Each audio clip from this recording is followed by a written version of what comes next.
Hey guys, Level Cap here. Today I'm really excited because DICE has released a new update to Battlefield 1 CTE, which includes 8 new weapon variants. And one of these cool new weapon variants is a suppressed sniper rifle, the M1917 Enfield Silenced. Let's listen to the first multiplayer suppressed weapon in Battlefield 1.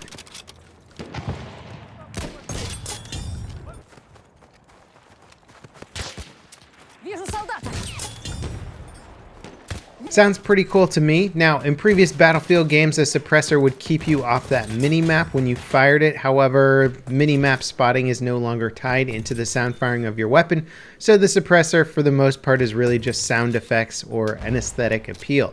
You can still hear a suppressed weapon, but the sound won't travel as far, so it does carry the actual real-life benefits of carrying a suppressed rifle. And another nice thing about the M1917 Enfield Silenced is that it comes with a high-powered magnified optic. I said when this first weapon came out, as it only had the infantry variant or a iron sight variant, that it didn't make a lot of sense because the sweet spot was at a much further away distance, so not having a scope for it made it pretty difficult to use or a weird weapon. This gun all of a sudden becomes far more usable. The downside of using a suppressor is that you cannot affix a bayonet to the weapon, nor can you affix a bipod. Now, for me personally, this is not much of a drawback at all, and this should end up being an extremely fun weapon to use once it's launched in the base game. Even if you do prefer a closer range sweet spot of a different rifle, the suppressed benefits might actually outweigh some of those effects, so I can't wait to test this out in a more regular environment. Now, the Enfield was not the only sniper rifle to get a scope upgrade. We have the Type 38 Arasaka Patrol, which has an incredibly aggressive sweet spot at fairly close quarter ranges. This could make the rifle more palatable to people who didn't like the iron sight variation of it.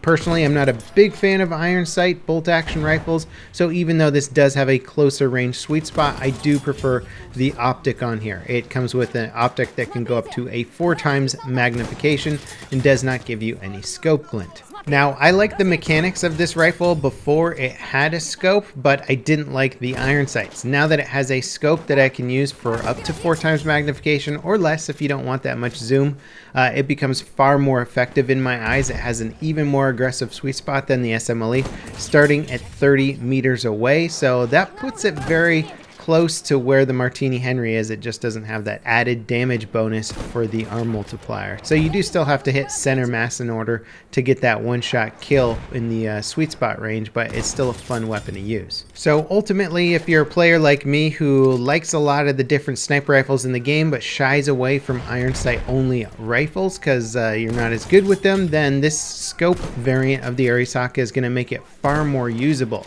I like that DICE has done this, and it's actually not the last bolt action rifle that DICE is adding a scope to. We also have the Carcano. Now, unlike the Arasaka and the Enfield, the Carcano does not have a sweet spot. It does 85 damage maximum and then has a drop off that starts pretty quickly, meaning you're going to have to get a headshot with this rifle in order to one-shot kill somebody. The scoped variation of this rifle is called the Carcano M91 Patrol Carbine. It adds a decently magnified scope, but appropriate for the engagement distances that you will be shooting at. For the most part, this is designed as an aggressive recon rifle. It has one of the fastest rate of fires of a bolt action rifle in the game. Actually, it's technically the fastest rate of fire of a bolt action rifle, as the only thing that shoots faster is the Russian 1895, but that is a lever action rifle. And so this makes it a highly aggressive rifle, very much in line with the Gewehr M95, which a lot of people like. Now that this has a scope option, I think a lot of people might try using it over the Gewehr M95. I know some people were using the iron sight variant over it anyway, but for those of you who really like a really fast rate of fire bolt action rifle that you can use aggressively in close quarters, this will be a top pick. Now, because this doesn't have a sweet spot, getting those headshots is a bit more important, especially in close quarter combat or medium range combat, and without the scope, the normal Carcano, in my opinion, was a bit underpowered or harder to use because of how important those headshots were. Now that we have a scope, those headshots become much easier, so I think this is going to appeal to a lot more people now. Now, I get it. I could write a love letter about scoped rifles in Battlefield 1. What about you guys who like the iron sights? And not all weapons have iron sight variants, at least for the bolt action rifles. Well, DICE has come in and added the Ross Mark III infantry for you guys. The Ross Mark III has been one of the best weapons added to the most recent DLC. It had an optic on it. This one has iron sights, and the irons are actually pretty good. Again, I'm not a huge fan of iron sight rifles in general, but for the sweet spot given here, it does make sense to have an iron sight variation of the Ross Mark III. And again, if you forgot why this weapon was so good, it basically replicates the performance of an SMLE sweet spot and everything, except it has a faster rate of fire and half the magazine capacity of 5 rounds instead of 10. So if you can deal with a reduced mag capacity, it's overall a superior weapon.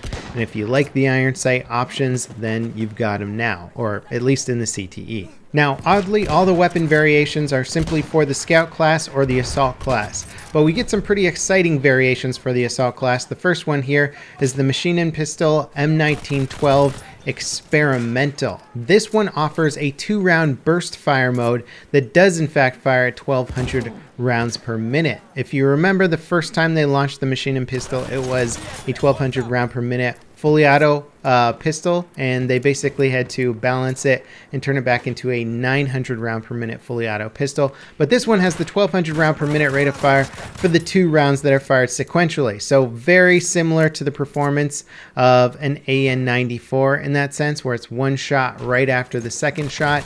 And it's cool, it's fun to use. It reminds me of like using a 93R, sort of like a burst fire pistol, and it's effective. You can extend the range, in my opinion, further than the full auto variant, and it'll get kills at distances you weren't expecting to get kills at. It does feel like a high skill weapon, so it's going to take a bit of practice to get used to it, but I look forward to the challenge and seeing how far this weapon can be pushed. Also, it has some cooler iron sight options now as well. The next weapon on the list is one of the more popular SMGs in the game right now, probably one of my favorite SMGs in the game, and this is the Ribeye 1918 Optical. So they added sights to the Ribeye rolls. If you weren't a fan of the irons, you now have these optics, which in my opinion make it easier to use because the muzzle flash is not obstructing the irons or making it as hard to see the irons, which was one of my critiques of the Ribeye rolls in the first place, is you would lose your target in the muzzle flash of your own weapon, and so it became more difficult to track your target.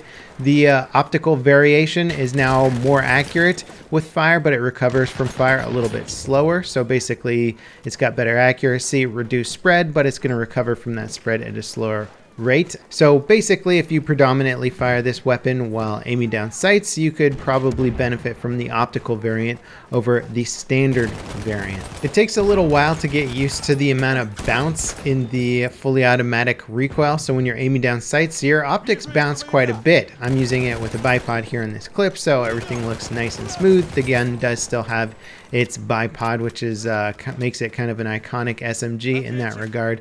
I don't know if DICE will reduce the bounce here a little bit. I think it's kind of overboard and doesn't really represent the actual recoil in the game too well. So maybe they'll tweak the visual recoil a little bit. Now, DICE added yet another patrol variant of a pre-existing weapon, and that is the M1917 Patrol Carbine for the Assault class. This is a semi-auto SMG type weapon. I mean, it shoots small caliber rounds, and it's got a large magazine. Now it comes with a scope, so you can aim down sight and be even more accurate with it. I think this is a good addition to the game. The patrol variant has better aimed accuracy and worse hip fire compared to the iron sight variant. So if you like to ADS more, that would be the version to go with. And then lastly, we have a new slug shotgun, the Shogun Inertial Slug. So this is one of the faster firing shotguns in the game, and now it comes with slugs. Many people were wondering if this would be a one-shot kill in close quarters. I don't believe it is. I think it does less than 100% damage, so you're probably going to need to hit him twice or once to the head. It's an interesting weapon, and it certainly adds a bit of variety for those of you who enjoy using slug shotguns. This will mix it up quite a bit, and it can be fun to try and headshot people at range, and it shoots fast enough that you can take a follow-up shot if you miss your first one. So this could actually end up being a somewhat effective weapon for somebody who likes this style of gameplay. Now, apart from the new weapons, DICE is also trying to balance out the Volga River operations a bit more. It was hard to test it out without a full server, but I like that DICE is continuing to work and make changes to the game. This is a really big update for the CTE. I'm excited about it. I would like them to add all these new weapons to the base game just to give us some additional variety and options. As always, guys, thanks for watching, and I'll see you next time. This is Level Cap signing off.